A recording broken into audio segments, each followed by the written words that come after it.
Are we in? I don't. Okay, I am now. Okay, guys, welcome back to a very special episode of Jarred where we critique Ryan's dancing. I forgot. I received a collection of clips from Ryan's family reunion today where there was, yes, dancing. Of course, Ryan would dance to YMCA. Of course, I won't say why. It's Pride Month. Happy Pride Month.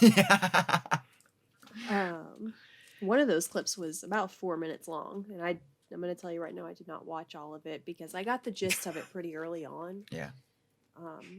And I just kind of scanned forward a few seconds repeatedly just to see if anything had changed, and nothing had. Not much changes. So, No. I was a little disappointed by the lack of pep.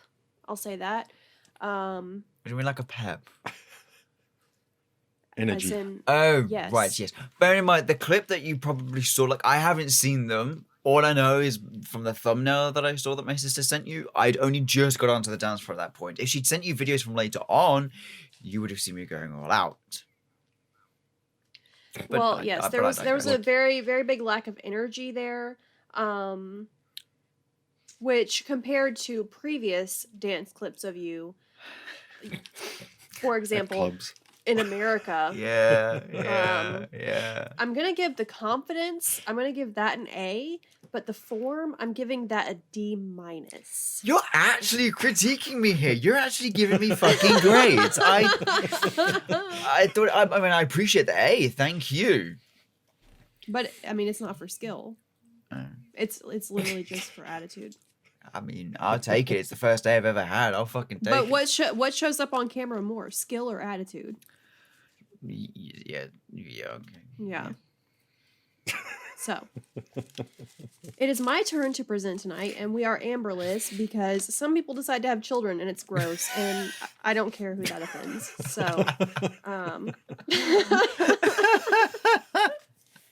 which is disappointing because my topic is very like girl boss centric, so it would be nice to have another girl here, but Ryan will do. So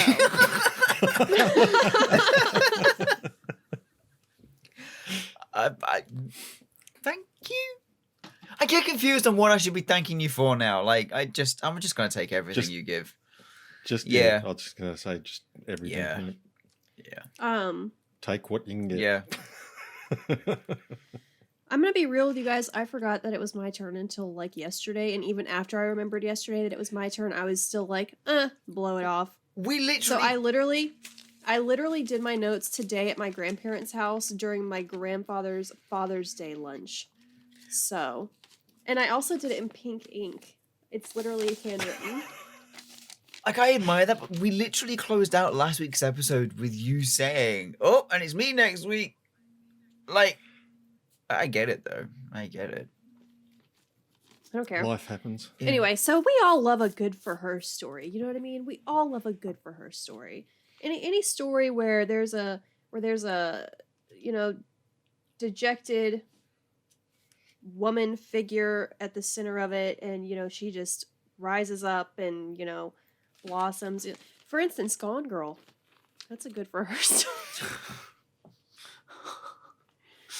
I'm sorry. A lot of people don't see that as a good for her story, but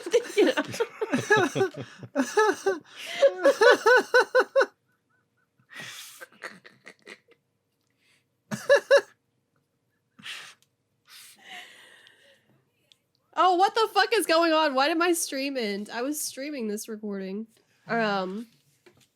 Anyway, Gone Girl, my favorite good for her story, This one is about someone named I had to ask my mom for clarification on this but she also wasn't really sure. So Madam would be Madam. Madame, Madame, right? Correct. Yep. Okay. So this is about Madame Popova from Russia. Okay. I'm really excited about this one. Okay. So she There's little known about her early life, and I even went on like Murderpedia for this one, and like even there the information was a little bit sparse. So, whatever. It's believed that she was born in Samara around the mid 1800s. And we're going way back. Yeah, this is an old one. She was married once, and it was described as an unhappy marriage that brought her to the idea of women's liberation, which, due to the lack of attention to the cause at that time, she was considered an early advocate for women's liberation in Russia. Sorry. She was deeply distressed by the marriages of women she knew and local women. She believed that these women were treated as peasants held captive, that was in quotations, which eventually led her to start her infamous business. We love a good for her story. What kind of business is she running? She advertised her new business to unhappy wives, and she would charge a fee to free unhappy wives of their tyrant husbands. The crimes against their wives could range anything from cheating to abuse to women simply being fed up with their husbands. She would take a small fee and then acquaint herself with these husbands, then discreetly poison their food or drink with arsenic. Oh, shit. Fucking hell! I told you we love a good for her story. She is not playing around. Okay. Popova was successfully in business from 1879 to 1909. 30 years. Holy she was doing shit. this for 30 years. Wow. Until one of her clients felt remorse for hiring her. That client began by sending confession letters to the police.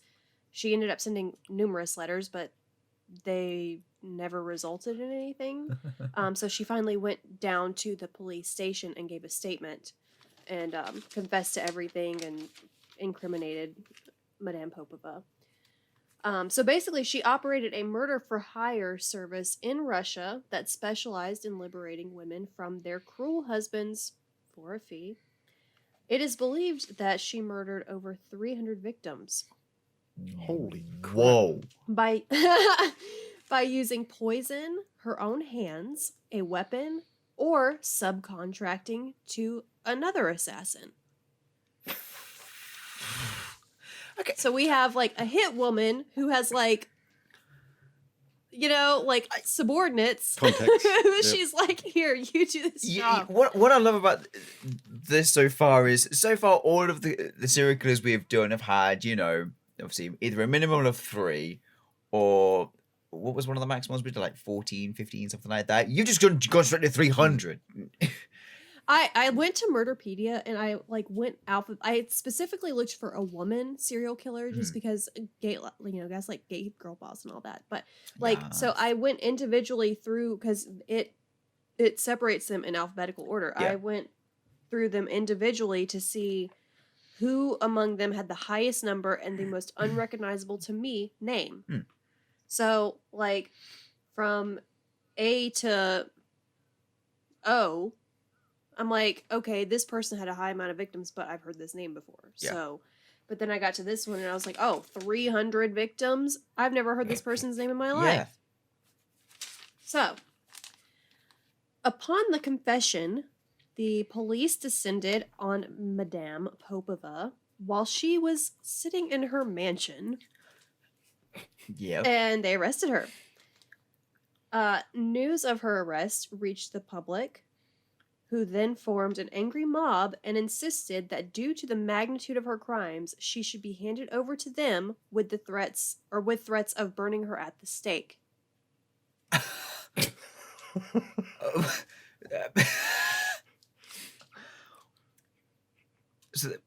Wow. So the public are like, no, we'll take care of this. We got this. It's like, don't worry about it. Yeah, we got this. We got this. Look, barbecue's ready. The situation became so aggressive that police had weapons drawn to keep the mob at bay for soldiers to come and transport her during her arrest. Bloody hell. And yet this is low profile. Wow. In court, Popova confessed to her actions and explained that her actions were actually acts of charity. She acknowledged she caused the deaths, but it was not murder since she used poison, and the deaths were slow and natural, with most of the victims dying without even knowing that they were poisoned. Why does that sound like my kind of logic? Like that would be my fucking defense. Like I'm really like back and forth on this lady, because it's like, hell yeah, like you're killing abusive husbands. Like I stand this, but on the other hand, it's like she does it for a fee. Yeah, like that doesn't exactly seem like women's liberation. Yeah. And then like she says to the police that it was an act of charity, but the whole time she's cashing in on it. She's pocketing it. So Yeah, she's pocketing it. Yeah. how is that charity if you're making money off of it? Yeah, exactly. She was found guilty, obviously, and she was executed by a firing squad in 1909 in St. Petersburg. That seems really easy. Like a firing squad is obviously brutal, but also at the same time, it's like that quick. Yeah. I don't know if I pronounced her name right. I don't know if it's Popova or Popova. Either way, she claimed that she killed around 40 people, but due to her long reign of terror, quote, it's believed she actually killed around 300. Because, I mean, you're in business for 30 years and you're telling people you only killed 40 people. Yeah. I'd love to see, like, if evidence files, they found, like, an invoice book. Or books. just stacked high. And it gets higher and higher. Well, interestingly enough, month two. many women who hired her were charged with being accomplices. However, by the time the trials went to court, these women had either died or immigrated to the United States. They fled. Yeah, they're going to be out of there. And the only way she was caught was because one of her clients felt remorse. Bad. Out of 300. And I didn't see any information about whether she had actually carried out the hit on that client's husband or not, because I was wondering about that too. But I don't know. And that is the tale of the original girl boss. Good for her, Madame Popova. I don't know. And that's our shortest episode yet. I thought last week's was, but I think this is stopping it. I fucking love that story. What the hell? I shouldn't. That was... But... Damn. Not what we expected. No, for sure. No, not what we were expecting. I mean, a lot of the women that I looked into, and I think I mentioned this earlier in the season, but when I was looking for someone to talk about, so many of the women that I found with multiple deaths attributed to their name, it was like they're baby killers. Yeah. Or they're child killers. Yeah. And I'm like, oh, it's not that it's boring, but like I wanted someone with some flavor, like someone with like more than 3 or 4 kills, because beyond 3 or 4 kills, you're probably killing people other than your children. You got Flavor Town right there. Like you got it. You got American Cajun fry flavor right there. Then I saw this chick and I was like, she was killing abused husbands. Like someone coming from that situation, I'm like, oh my God. Yeah, like I would never have the money for that. But like back in the day, if she were around whenever I got divorced the first time, I would be like, so you said it's an act of charity, right? Charity? What I love even more about this is the fact that it happened in the 1800s. Like, I mean, let's be honest, you could get away with a lot more shit back then than obviously you can now. But still, that's fucking insane. It blows my mind that she got away with it for 30 years. Even in the 1800s. Yeah. It's like, how do you get away with murdering 300? That's 300 people. Well, I guess and no one is any the wiser. Well, I suppose with the poisoning side, they're not going to do an autopsy. Yeah. That's a lot. Like they do now. That's 10 men a year. No? Yes? Yeah. 10 a year? No. Yeah? 100. No, that would be 3 years. No, yeah, it's 10. Yeah, it's 10 because it'd be 30. Yeah. Wow. 10 men per year. I don't know how big her city or her town was or whatever, but damn, 10 dudes just randomly die every year. And no one's like, that's weird. But then, like, especially not like elderly, like, well, whatever elderly was considered to be back then. But like, I don't know. How old like was she? 10 dudes just die randomly every year. I don't know. It said that there was not much known about her early life. She was born in the mid 1800s, and she was active from 1879 to 1909. So we go mid 1800s. We have to assume she's 20 something, 30 something when she started doing this. And then just ends up living in a mansion. Yeah, that's what tore me on this one, because I'm like, damn, like I kind of feel that cause, but at the same time, it's like, you're profiting off of this, like that much. I mean, to collect like a little bit of profit, like I understand, like that's a lot to go through to get done. Like not even on a physical aspect, but also like emotionally and mentally as well. But it just seemed, I don't know. I'd be interested to know how much money she had actually amassed by the time she died or was arrested. Yeah. But it just seems like kind of price gouging. Like that seems a little bit opportunistic. Obviously, I know that kind of situation. You know, the exchange rate and the currency exchange obviously would be massively different, obviously, compared to back then. But yeah, I imagine it would have been a bit of a fee. I'd like to imagine as well when she's arrested in a mansion, because when you said mansion, like I just got this image of like, this badass woman like in fluffy slippers and a silken fur-lined like robe walking around her marble mansion, just being arrested. Like, you know, that's not a vibe. Being dragged out. I guess it just conflicts me, because it's like if I were her, like yeah, I'd want a little bit, but at the same time, it's like I don't know. I wouldn't want to exploit these women coming to me for this service. It's like if you come to me to dispose of your husband who is abusive, then like I would feel bad taking any money from you at all. But from a logical standpoint, I need to collect at least a little bit, but not like a hefty sum, which it seems like she was. I could be wrong, but it seems like she was collecting hefty sums for these hits. So I don't know. I don't know. That's why I'm like, I don't know. Is she girl boss or not? I don't know. But like, then we get into it, and it's like, oh, it didn't really matter what these husbands were doing. Like, the wives could literally just be tired of them, and she would get rid of them.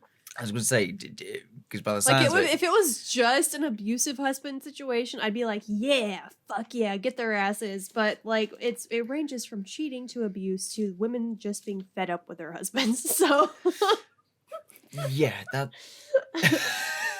And she probably just sat there and was like, yeah, well, I don't need no evidence. Yeah, fuck it. What's your address? Like, I'll go tonight. My husband hasn't gone to the bath stall in 17 days. I'm tired of him. I don't know why people in Russia have a British accent. I was just about to say.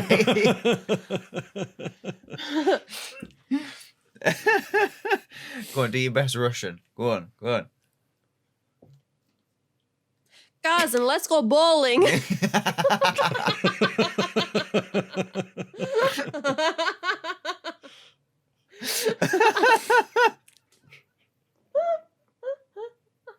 Guys, and let's go see some titties.